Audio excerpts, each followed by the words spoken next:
दुष्प्रचार लोग करने में लगे हैं। उत्तर प्रदेश को, महाकुंभ को, सनातन धर्म को बदनाम करने के लिए, देश को बदनाम करने के लिए जो साजिशें रचने वाले तत्व हैं, वे लगातार इस प्रकार का दुष्प्रचार करते हैं। पहले मैंने कहा ना, जो काहिरा में अग्निकांड की घटना को प्रयागराज के साथ जोड़ना, नेपाल की घटना को, झारखंड की घटना को, या वेस्ट बंगाल की घटना को, या देश के अंदर की किसी बड़ी दुर्घटना को प्रयागराज के साथ जोड़ना, इस प्रकार के लगातार वीडियो सोशल मीडिया हैंडल के माध्यम से और डिजिटल मीडिया के प्लेटफॉर्म पर भी आप देख सकते हैं। ऐसे ही जल की गुणवत्ता के बारे में भी प्रश्न खड़े करने के प्रयास हुए। याद रखना, 2013 में बायोरेमेडिएशन या जियो ट्यूब की व्यवस्था बहुत सीमित थी और परिणाम क्या था? पूरा कुंभ अव्यवस्था, गंदगी और अराजकता का एक अड्डा हो चुका था। उस स्थिति को सोचिए, जब मॉरिशस के माननीय प्रधानमंत्री 2013 में प्रयागराज महाकुंभ में पधारे थे और गंगा में गंदगी देख करके, अव्यवस्था देख करके, पॉल्यूशन की मात्रा को देख करके उन्होंने स्नान करने से इनकार कर दिया था। और 2025 में जब हम लोग आए हैं, तो मैंने तो आपको आंकड़े बता दिए कि 56 करोड़ से अधिक श्रद्धालु अभी स्नान कर चुके हैं, एक सप्ताह बाकी है।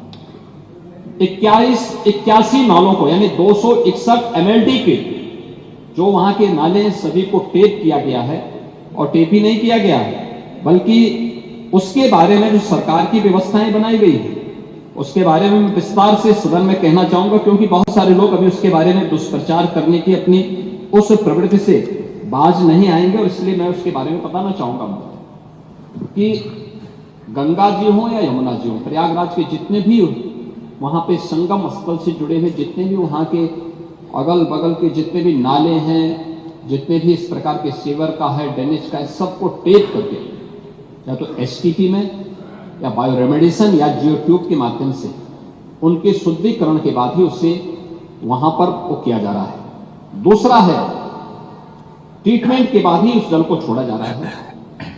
जल की शुद्धता के जो मानक होते हैं वह 2 स्तर पर जांची जाती है। एक तो BOD स्तर पर, बायोलॉजिकल ऑक्सीजन डिमांड के रूप में, और दूसरा DO के रूप में, डिजॉल्व ऑक्सीजन के रूप में।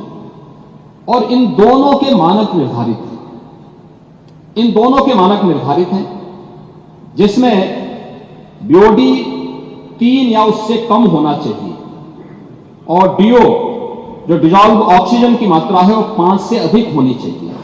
जल में स्नान करने के लिए जल की जो मात्रा होती है उसमें ये मात्रा इस रूप में होनी चाहिए। और मुझे बताते हुए यहां पर मैं आपको बताना चाहता हूं कि उत्तर प्रदेश जो पॉल्यूशन कंट्रोल बोर्ड है, वो लगातार वहां पे जल की मॉनिटरिंग करता है, उसकी गुणवत्ता को बनाए रखने के लिए कार्य कर रहा है।